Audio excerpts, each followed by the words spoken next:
afternoon.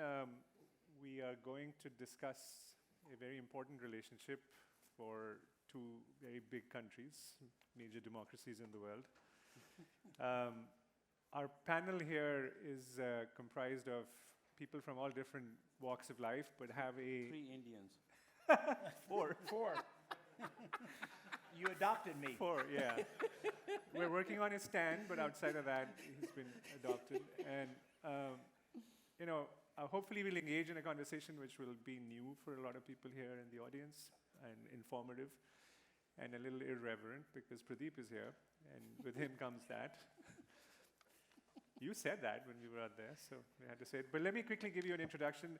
To my left is Dr. Mukesh Aghi. He's a very successful technology industry executive, entrepreneur, now running the US-India Strategic Partnership Forum, which is a trade organization between the two countries. He'll tell you more about it. John Chambers, who probably doesn't need my introduction, but we're excited to have you here. For many years, ran one of the more prominent, important technology companies in Cisco, but also has been very actively engaged with the Indian diaspora first, and then India many years ago, and the Indian government, and the innovation economy in that country. He's also the recipient of the second highest award for a civilian in India, the highest that any non-Indian has ever got, the Padma Bhushan, which is a great accomplishment. And Dr. Pradeep Khosla, who is a dear friend and Chancellor of University of California, San Diego, very involved in India on the education front, but also on the corporate governance side, because he's on the board of one of the largest and most respected Indian companies in Tata's. So let's kick it off with you, John, and maybe for the audience's benefit, give a little history on your background and your relationship with India and what you see happening on the ground there today.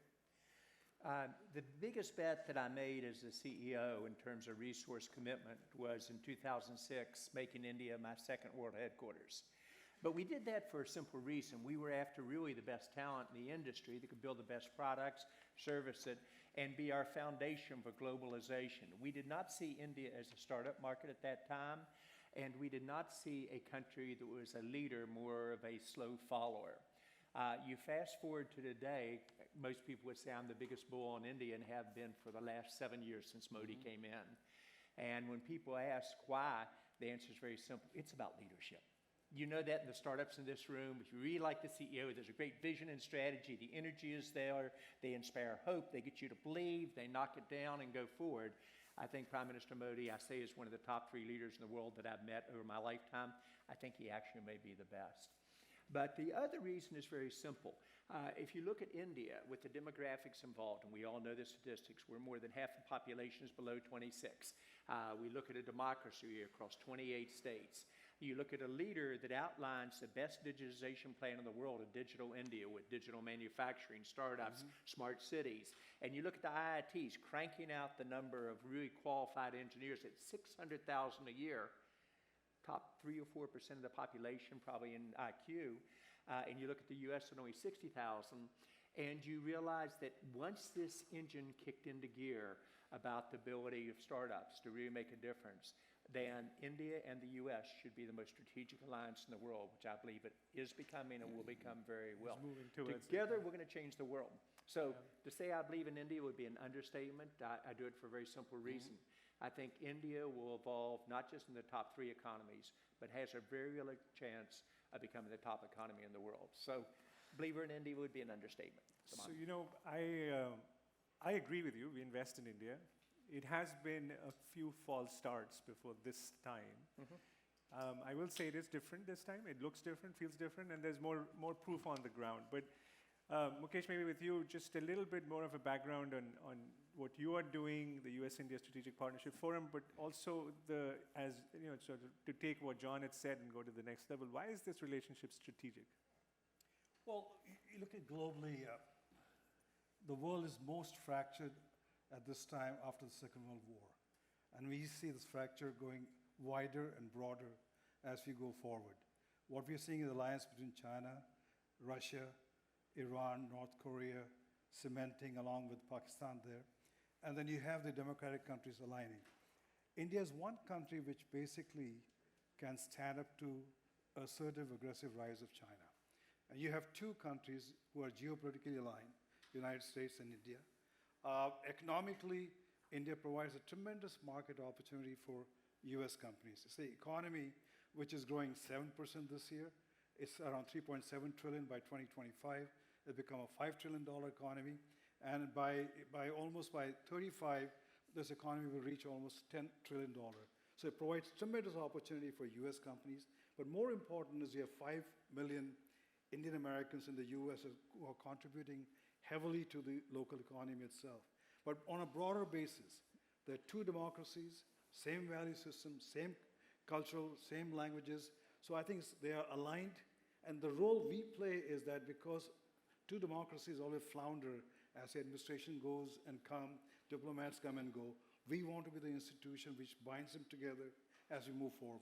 And really driven by economic interests first. Is that true, or would you say that's one part of what you do? No, I think that's one part. For example, we were instrumental in bringing almost $30 billion investment into India last year. And US is the largest investor. So economic plays one aspect, but you have geopolitical, you have issues on immigration, you have issues on culture, so you play the full gambit of the relationship itself. Okay. Pradeep, moving on to you. Okay. This is not an irrelevant, won't give you that opportunity.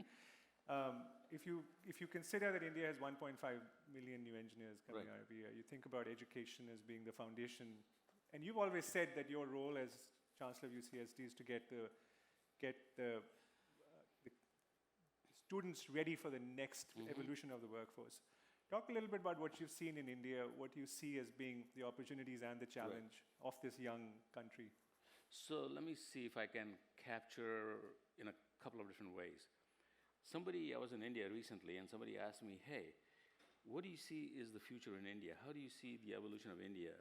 And I told this person that in 1982, when I left India, if I knew where India was going to be headed, I would have not left. Because that is literally the opportunities I see in India today.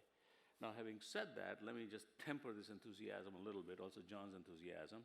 600,000 engineers. Not too much tempering. 600 We got a dream, as Michael No, said no, we got a dream, but we got to dream pragmatically. Remember, he did get the Padma No, Bhushan. seriously. So 600,000 engineers, with all due respect, when they graduate, nearly 80%, I think, are not actually qualified to be employed right away. They don't have the right level of education. That's not to say the US is doing much better, don't get me wrong. But so the challenge there is that even though half the population is less than 26, we don't have 30 years to train them, because by that time they will not be 26 anymore. So we have to figure out a way to jumpstart the training. If India, we being India, has to be the manufacturing economy of the present and the future, they need to figure out a way to train these people like this.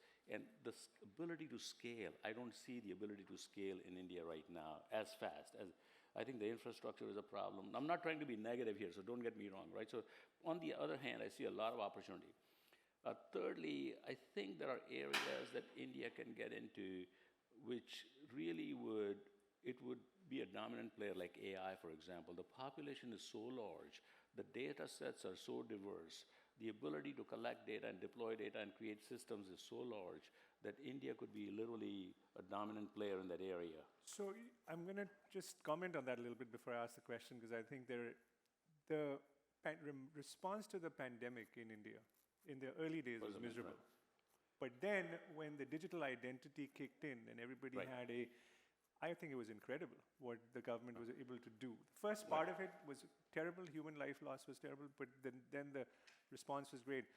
And I do think that there is a digital infrastructure that's coming into play, especially with Aadhaar, which is a universal identity in India. Every Indian has a digital identity. I'm a fan of UPI. So largest electronic digital payment system in the world today, number of transactions. So there's stuff happening which I think leads to that. But John, when you think of your world today, which is really around the world of startups and innovation and mentoring these younger companies to grow into what we hope will become the next generation of Cisco's or better, what do you see happening on the ground in India? You've been investing there now for a while too. Well, when you really think about a future of a country, what I'll watch is how many startups do they have, and then how many startups become unicorn or go IPO. After your IPO or unicorn status, that's where 90% of the headcount occurs. And what I see in every one of the states, 28 of them, in India, it's not as uniform as it needs to be, just like the US is not as uniform across 50, is a plan for how do you move in this market. And the numbers, I think, are no longer capable of being challenged. What was the fastest growing country in the world last year on unicorns? India. India. What was their rate of growth? 20%, 22 actually. What was the rate of China's growth, unicorns? 5%. What was the US growth? 12%. You play out those numbers and you see India has a chance to become the top technology company in the world. And this is where Mukesh and I share the common dream. US and India working together can lift both countries in a very unique way across the board. So you begin to think about, let's say within a decade, could India have more unicorns than China? I think the answer is yes. Could the US and India both dramatically increase their output by working dramatically closer together? And I would take, you've been very humble. What US ISPF has done is created a partnership that affected many of the lives, COVID being an example, with the help from the US and India helping us, where each state suddenly realized what could be done possibly. So when you have that age population, and we all can be retrained in certain areas, and you can figure out a way to train faster, this is why I'm so optimistic on it. But go back to the numbers. I would never have invested in a startup or bought a startup in India 10 years ago, even though I made it the second world headquarters for Cisco with over 25,000 people. The first two investments I did in India, one of them has done very well, very early stage, a company called Safe. Saket Modi, who's just an amazing young man, his return on his company so far has been 4x. And he may be one of the key ingredients in terms of how you do cybersecurity with where do you put your resources. Unifor, with what Umesh has done there, and several members in the room here, I invested when they were $30 million, and their current evaluation is $2.5 billion. You see the opportunity for investments, and we're just getting started. India is exactly where China was in 1995, and I bet big in China in 1995. Brought outsourcing to China, a win-win relationship. My company did very well over the next decade and a half. Every commitment they made to me, they delivered on. The last 10 years has been different, however. So India has a natural position in world leadership that is theirs to grab if they have the courage to do it and if they can do it in a collaborative way, which I think they will. And so, Mukesh, if you were to give the audience a perspective on what the Indian government has done to foster this, what the Indian, I would say, regulatory frameworks have been, and then also a little bit about how the US people in power, people in Senate and Congress, how do they think of this relationship and how does that work together? Well, you have to look at the leadership of Prime Minister Modi. Some may not agree with it, but overall, the last 8 years, they've defined a roadmap of growth of the country. They focused on the digital system. They focused on trying to bring more empowerment to the people from aspect of bringing more computerization services, so there's more transparency. On the MRNGA, which is the movement of money from the government to the people itself, they open over 350 million bank accounts for people, so money can get transferred directly into the bank account itself. Infrastructure, India is building roughly 40 kilometers of highway every day itself. When you look at, overall, state by state, they've created an environment, state compete for investment itself. So I think you have a roadmap which has been defined by Prime Minister Modi that by 2047, which is the 100 years of India's independence, it will become a developed nation. We will see, but what we are seeing is the trajectory movement is moving forward. But more important is you have a leader who basically was denied visa to the US as a chief minister. And he kept that issue aside and forged a relationship starting with Obama, Trump, and now with Biden. There's only one leader, basically on a global basis, who had a strong relationship with all three presidents. And I think he believes that US-India's relationship is very consequential for 21st century. He believes that the investment is going to come from the US, technology is going to come from the US. And that's why if you look at the Quad imperative, which is Japan, Australia, India, US, is moving forward. We live in a neighborhood which is very dangerous. You have north side Pakistan, you have China, which is very aggressive, has crossed the border many, many times, and they have Afghanistan. So it needs US from a geopolitical perspective, and I think US needs India from economic perspective and from a geo perspective. So I think both countries understand this. Our biggest challenge is when the leadership leaves its democracies, we want to make sure that they're glued together, and that's where our role come in as US SPF. Great. So Pradeep, let's move a little bit to what we had touched upon, which is training the workforce and how to move forward. So if you were to sit here and you were being, you had the ability to, and I'm sure you do, influence what people in India and power are doing around, especially the world of education, what would you have do differently? So it's amazing. I've been trying to do that for 20 years, but literally, and thanks to Prime Minister Modi's leadership, they literally created a new national education policy. And that policy, in my mind, is very future-looking, very outward-looking, very welcoming of other institutions outside India to come to India, offer degrees on their soil, which they never allowed before. Not only that, they allow you to repatriate your money back to your country, which they also never allowed before. And if we can only convince like 15, 20, 30 institutions across the world to do this, that will be part of scaling up and upping the education and upping the ante on the Indian education system. That's one. Secondly, I think I agree with Mukesh and with John. I think India is the second dominant pole in Asia. I mean, there's no two ways about it. I think a lot of India and Indian strategy is either misunderstood or misinterpreted in the US. So that's why I'm creating this analysis center called 21st Century India Center to look at the future of India from where we are today. This is at UCSD? At UC San Diego. UC San Diego. But we're going to work with Indian institutions in the context of socially, where is it headed? Educationally, technically, entrepreneurially, where is it headed? So I serve on the board of governors of like 3 different universities, and I can tell you there are not big names, but entrepreneurship is in their blood. It's in their DNA, and you're seeing this revolution. That's always been the case, by the way. No, but I'm talking at the university level now, right? Yeah. I am seeing this revolution happening in ways that I had never seen before. It's not just about scholarship technically defined as getting A's in courses. It's about going into villages and trying to figure out. So there's this Indian word called jugaad. You may not know the meaning of that. It means like somehow You get it done. Pardon me? You get it done. Get it done. Create a fix-it solution, right? And there's no better place than India for this. These are like cheap solutions, like a $10 replacement foot, for example, instead of a $25,000, right? Yeah. So I'm extremely bullish. I mean, I know I'm also pragmatic about it, but I'm very bullish about where it's headed. So John, one of the things you touched upon is the 2 companies that you invested in that actually were a good representation of Indian technology companies, but wanting to build global businesses. And given this audience and a lot of the entrepreneurs who are here, we have about 20 or so companies here from India. What challenges have you seen universally, and what do you think they need to do better to actually be more globally competitive? I think a large part of it can be accomplished by the VCs that are coming in. You guys are playing a key role there. The universities, to your point, take the education that last step, not just the IITs, but take it throughout the country.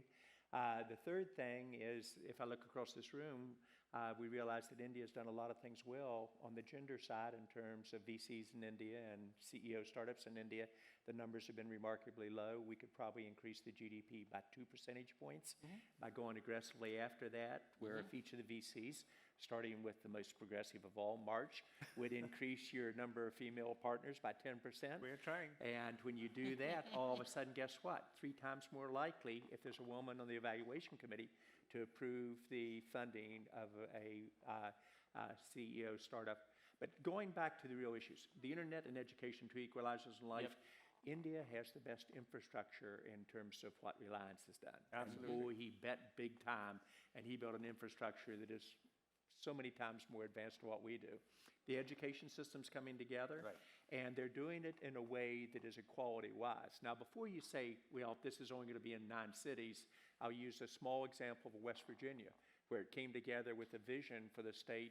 The 2 major universities came together and outlined by the governor and outlined by the Democrat and the Republicans, the senators, 1 Democrat, 1 Republican, changed the curriculum. In a period of 5 years, we've moved from a state that was number 48 out of 48 in most every category to number 3 state in the U.S. in startups last year, the number 3 state. $6 billion projects coming into a state with 2.2 million people. Six in terms of the transformation. Our unemployment is sub 3%. We have 60,000 job openings when we've got to train better for where the opportunities are going to be. Take that number, multiply it by 1.6 billion people that India has. Think what is really possible if each of the chief ministers and with a leader like Modi pulls it together on how fast this economy can do. I do believe we're not dreaming big enough on what's possible here. And at the same time, we got to see what are our hurdles we have to get over, because I agree with you on those. So, just to give people a sort of sense of where things are, India's 1.4 plus billion officially. We don't know really what the real number is. Yeah, that was yesterday. Today we added in Australia. Yeah.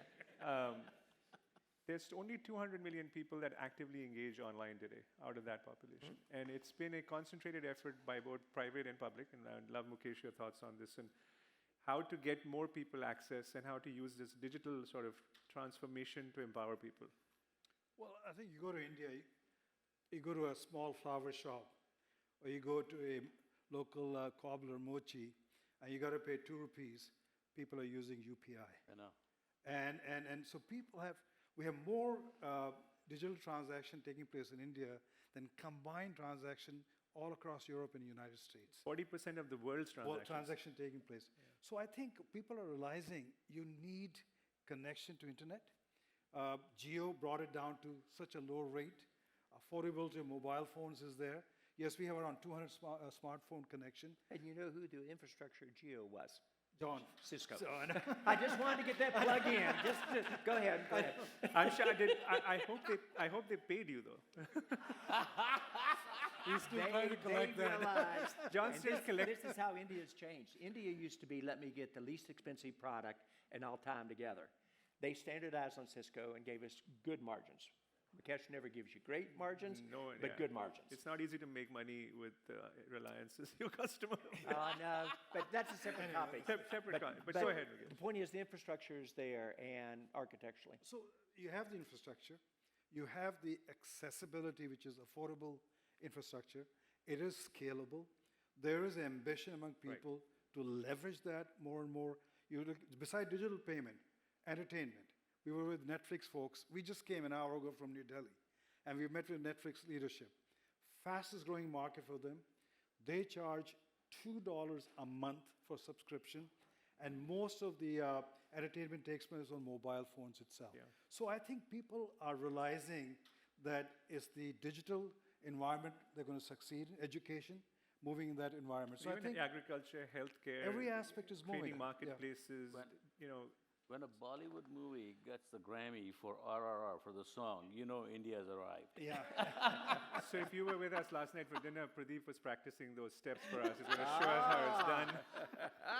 So I just want to close one thing, and John mentioned about startups. Almost 6 months ago, or I would say 9 months ago, India opened up space. So today we have around 360 very important, yeah. space startups in India. Space technology. Yeah, and we've been asked, and they're more on the application side. Yes, there are a couple of companies which are launching rockets and everything, but debris management, satellite monitor, satellite-to-satellite laser technology itself.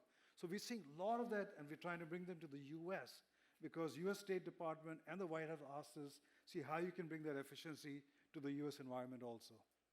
Okay, we have a minute left, and maybe John, as we started with you, we can close with you as well. What's the one thing that you'd like to leave the audience with about India? I'm going to go with the same theme that Michael talked about. I don't think we're dreaming big enough. I think we've almost taken the last 12 years for granted, and I've never seen this country, but parts of the world, more conservative. And you don't get ahead by status quo and incremental improvements. You've got to go for it and have the courage to go aggressively.